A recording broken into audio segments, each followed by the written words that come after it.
தமிழ்நாட்டுல எல்லாமே சேஞ்ச் ஆயிடுச்சு. உங்க நகையையும் சேஞ்ச் பண்ணுங்க. உங்க பழைய நகைக்கு கிராமுக்கு 150 ரூபாய் கூடுதலா வாங்கி புது நகை எடுத்துக்கோங்க. அதே கம்மி சேதாரம் தான் உங்க லலிதால மட்டும்தான். ஆச்சி மசாலா. எந்த சமையலும் ருசி தேடும் ரகசியம் 20 ரூபாய்.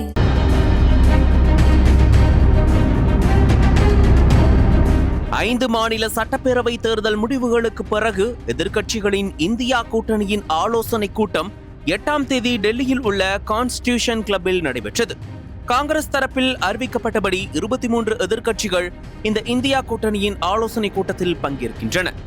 பாஜக அரசுக்கு எதிரான பொது செயல் திட்டங்கள், எதிர்க்கட்சிகளை வலுப்படுத்துதல், நாடாளுமன்ற மழைக்கால கூட்டத்தொடருக்கான தயாரிப்பு, 2029 மக்களவை தேர்தல் உத்திகள் உள்ளிட்ட முக்கிய விவகாரங்கள் இந்த கூட்டத்தில் ஆலோசிக்கப்பட்டுள்ளன. காங்கிரஸ் தலைவர் மல்லிகார்ஜுன கார்கே, மக்களவை எதிர்க்கட்சி தலைவர் ராகுல் காந்தி, சமாஜ்வாதி கட்சி தலைவர் அகிலேஷ் யாதவ், திரிணாமுல் காங்கிரஸ் தலைவர் மம்தா பானர்ஜி, சிவசேனா தலைவர் உத்தவ் தாக்கரே, ராஷ்டிரிய ஜனதா தளம் இடதுசாரி கட்சிகள் உள்ளிட்டோர் பங்கேற்றுள்ளனர்.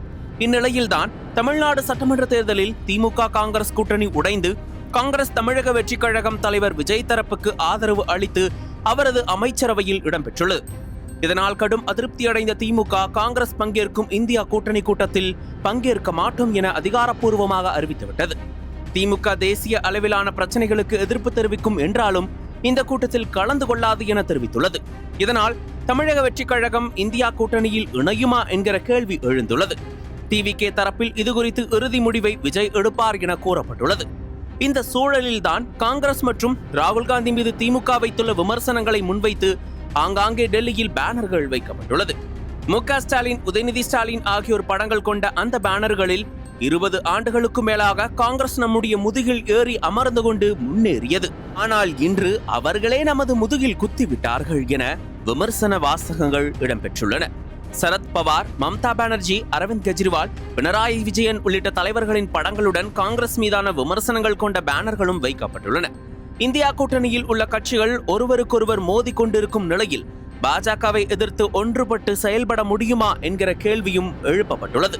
திமுகவின் புறக்கணிப்பு கூட்டணியில் புதிய பிளவை ஏற்படுத்தியுள்ள நிலையில் இன்றைய கூட்டம் எதிர்க்கட்சிகளின் எதிர்கால அரசியல் திசையை தீர்மானிக்கும் முக்கியமான கூட்டமாக பார்க்கப்படுகிறது.